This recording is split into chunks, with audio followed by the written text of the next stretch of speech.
Hello there and a warm welcome to Superscreen News at 6, broadcasting to you live from Lagos. I am Adenike Oweye Ajiboye.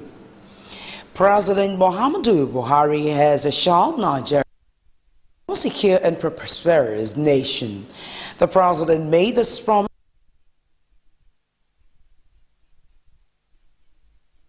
President Buhari, who spoke about his administration's achievement in the last 3 years, urged Nigeria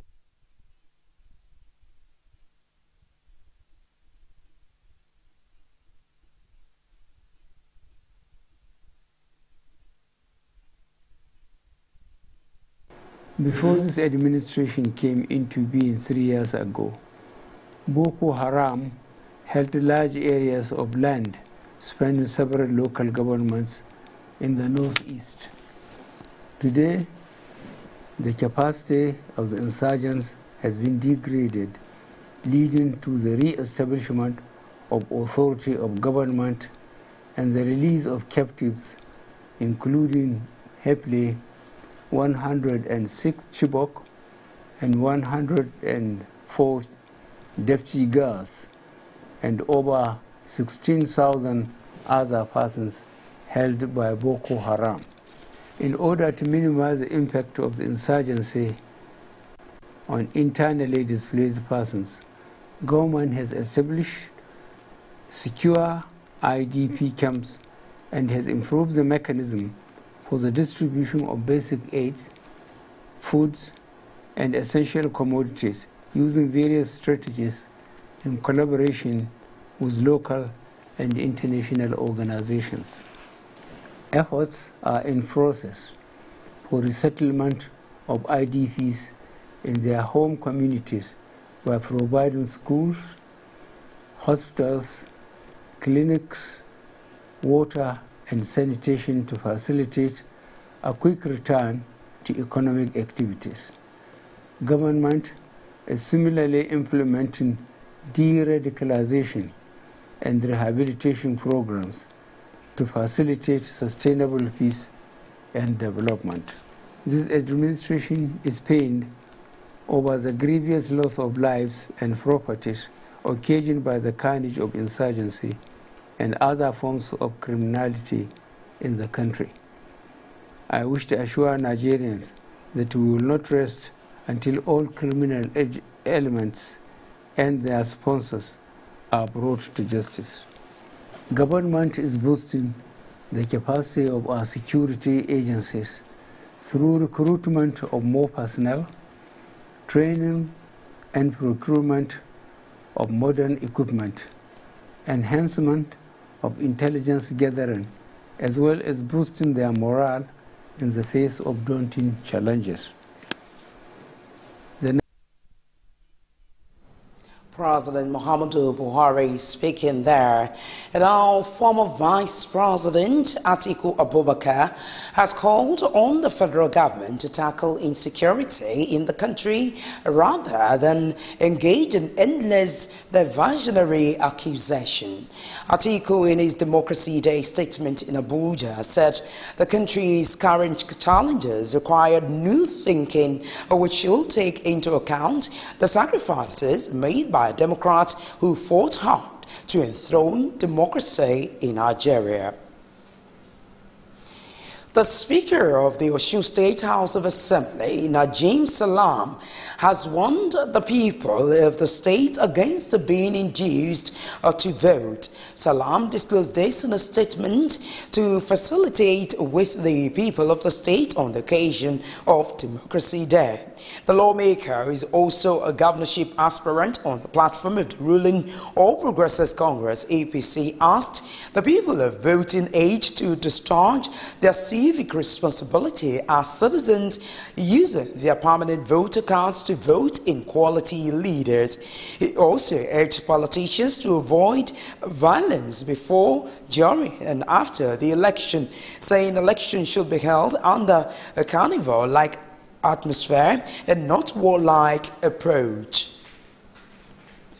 A former spokesperson for the People's Democratic Party (PDP), Dayo Adeyeye, has defected to the All Progressives Congress (APC. The former Minister of State for Works said he is joining forces with the APC and its candidate Kayode Fayemi to rescue Ekiti State.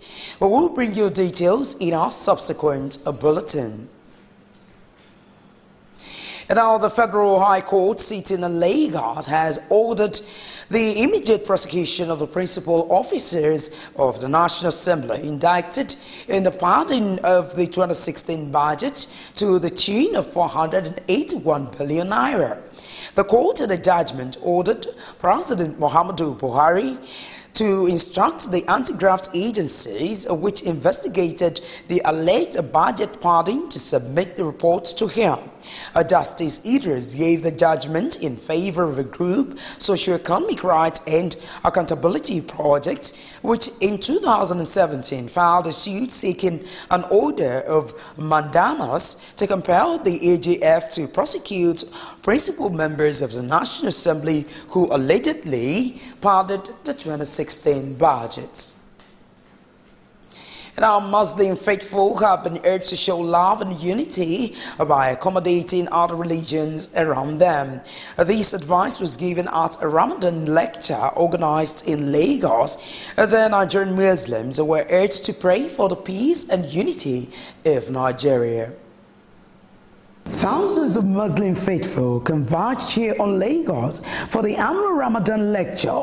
Here, the Islamic cleric taught them the significance and all that is required of them as Muslims to observe during the holy month of fasting. At the lecture, Muslim faithful were urged to continue to promote peace, love, and unity in the country. The Muslim faithful, you just have to have the fear of God. If you have the fear of God, you love your neighbor. Definitely. You will not want anything bad to happen to your neighbor. Pray during the month of Ramadan.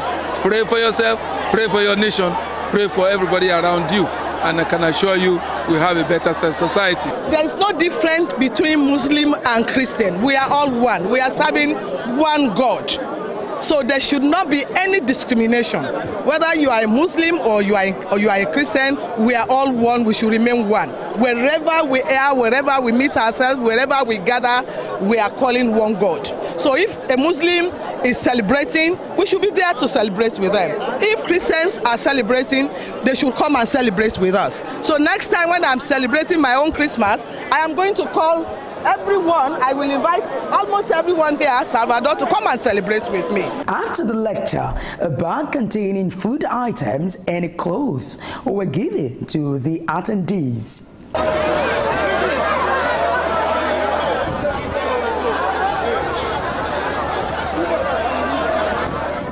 Moshood Salvador, who is also the organizer of the lecture, speaks on the rationale behind giving and his personal motivation and commitment to Zakat. I started in Owoduni when I was very much after the death of my father. My father usually take the Wasi from Mubali Gudin and Nadekule Mosque in Owoyokun. Immediately he died, I took it up and I started with about 20 people to give the clothes, their needs and everything, and that is how the thing started to grow and become this big. Today we have recorded more than 5,500 people. If you go to where the wealthy people sit and you start to give them this, they can even kick it with their legs.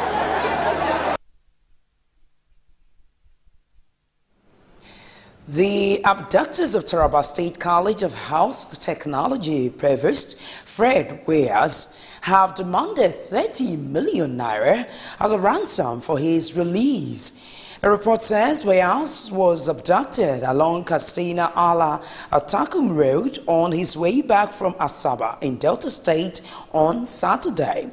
According to the source, Weyers, who was traveling in an official car belonging to the college, got missing and his phones went off until Monday afternoon when his abductors used his phone to contact their family.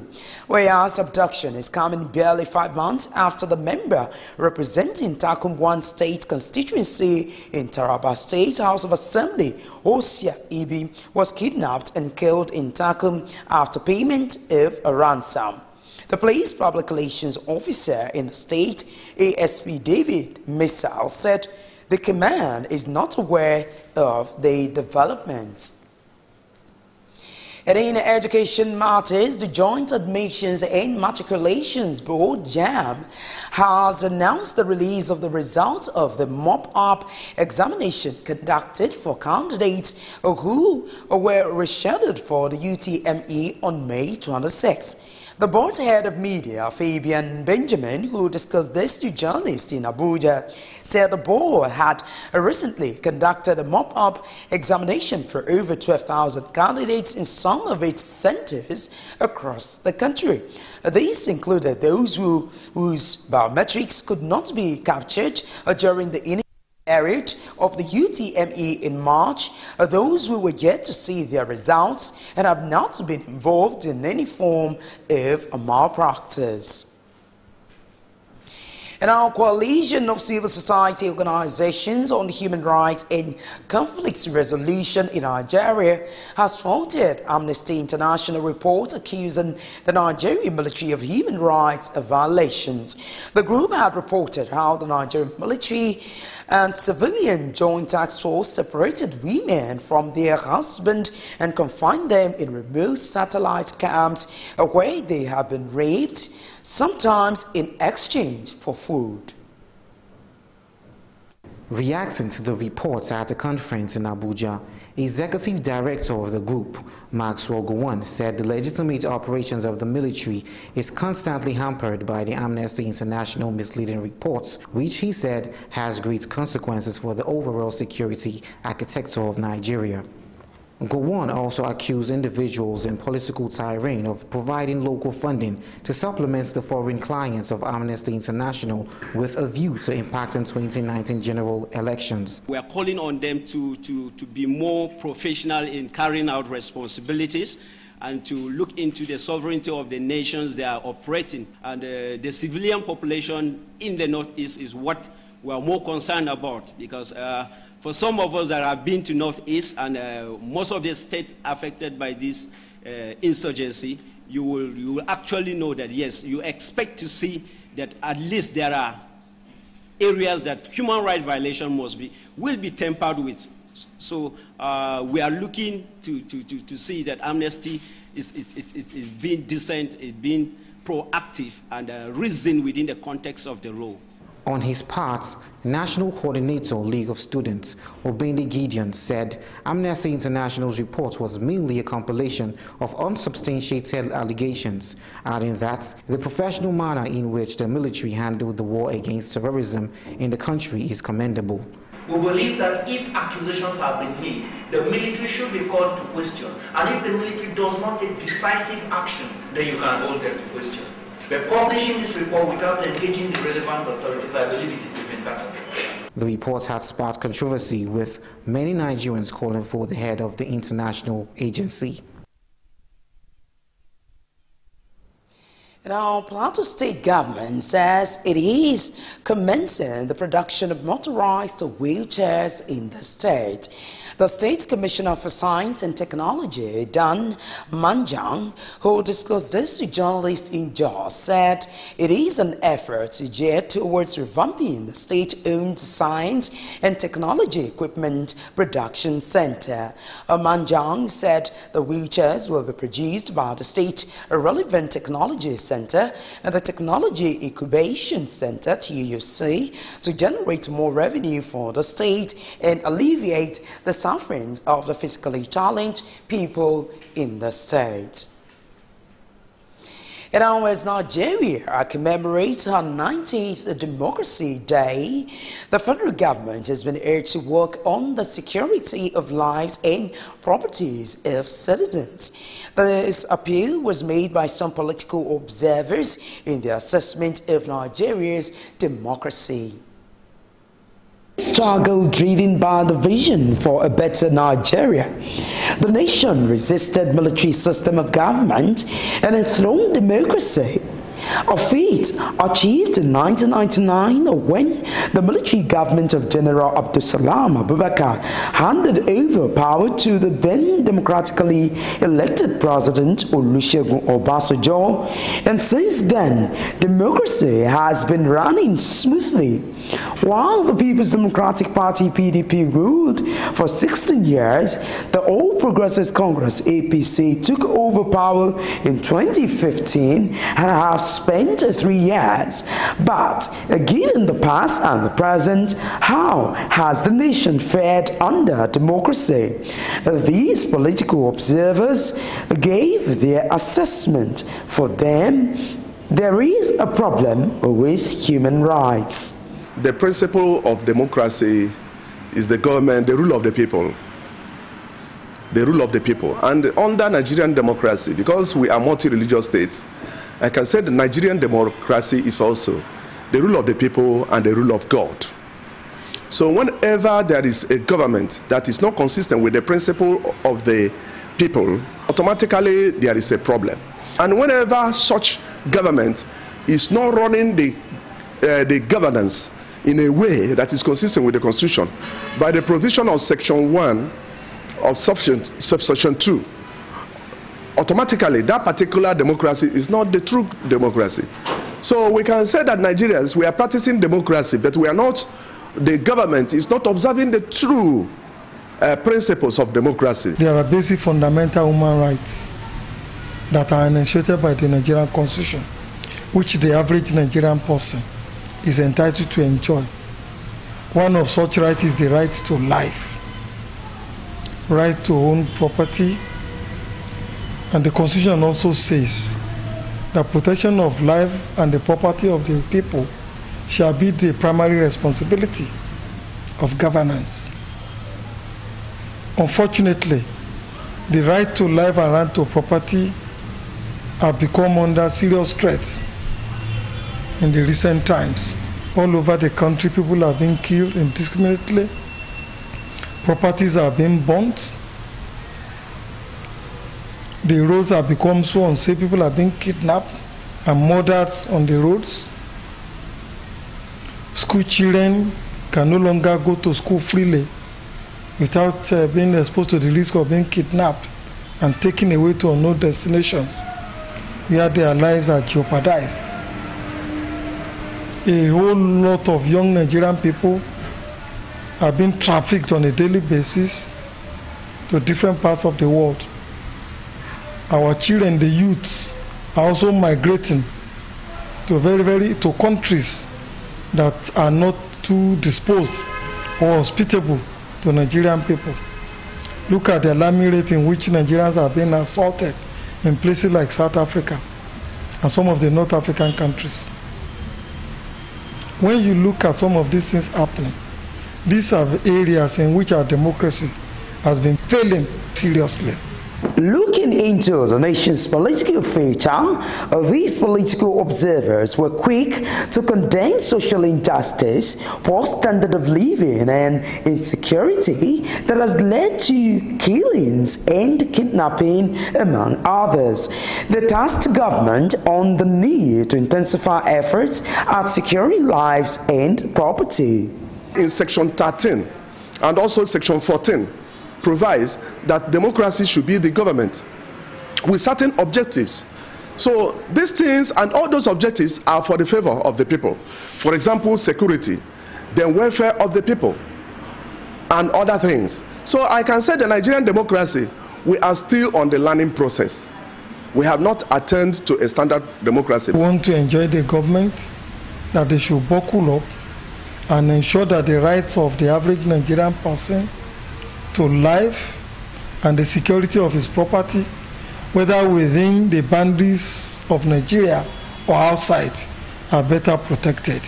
As Nigeria commemorates this year's Democracy Day, it will be right the government, as suggested, protects the rights of its citizens and ensure their security.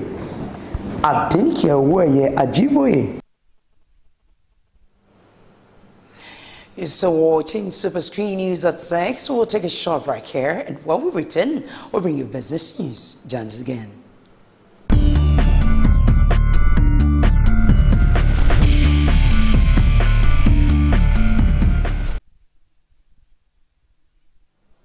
Well, many thanks for staying with us. Now, in business world, Central Bank of Nigeria, CBN Governor Godwin Emefiele, has warned banks against selling dollars to eligible travelers above the stipulated price of 360 naira.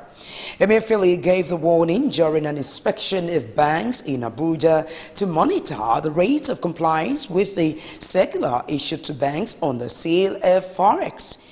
The bank branches visited by the governor are Zenith Bank PLC in Maitama, First Bank of Nigeria Limited in the Central Area, and United Bank for Africa PLC in Area 3. The CBN had issued a circular to banks directing them to sell foreign exchange over the counter to eligible buyers who walk into any bank regardless of whether they were customers of the bank or not. The CBN governor said to qualify to access foreign exchange under this regime, such eligible travelers must have in their possession valid traveling documents such as visas, passports, and air tickets.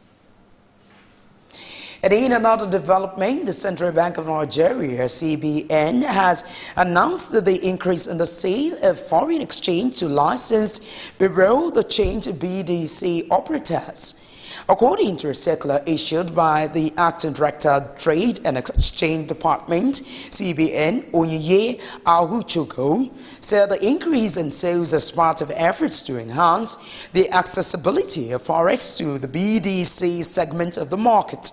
Ahuchogo said the frequency of sales to licensed BDCs is increased to 3 times weekly, adding that consequent purchase of forex by the BDCs will be on Mondays, Wednesdays, and Fridays.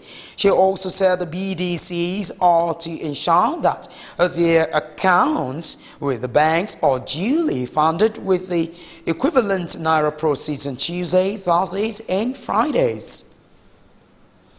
Still staying with Central Bank of Nigeria, CBN has approved funds to power distribution companies for the purchase of 704,928 meters for the acquisition and installation of over 500 transformers. The Federal Ministry of Power Works and Housing in Abuja said the facility will also help the DISCOs to provide 13.878 billion naira of security cover to the Nigerian bulk electricity trading company and the market operator as required under the vesting contracts and market rules. The bank has also paid more than 24 billion naira to gas suppliers and rehabilitated over 2,000 kilometers of 11 kV lines and 130 kilometers of 0.45 kV lines. Still talking business news, the Department of Petroleum Resources, DPR, in Abeokuta field office has shut down 19 liquefied petroleum gas and skid plants in Ogun State over their failure to adhere to safety standards and operating without approval. The operation controller of DPR Abeokuta field office, Muinat Bello Zagi, disclosed this in Abeokuta at a meeting with the leadership and members of LPG Skid Owners Association Ogun State Chapter. Bello Zagi said the department carried out the sealing of the defaulting gas plants during a 2-week safety surveillance of LPG and skid plants in Mowe, Magboro, Abeokuta, Shagamu, Isheri Olofin, and Ijebu Ode. Well, that said, in business news, we'll take another short break here. When Superscreen News returns, we will be talking about foreign news and then sports. Join us again.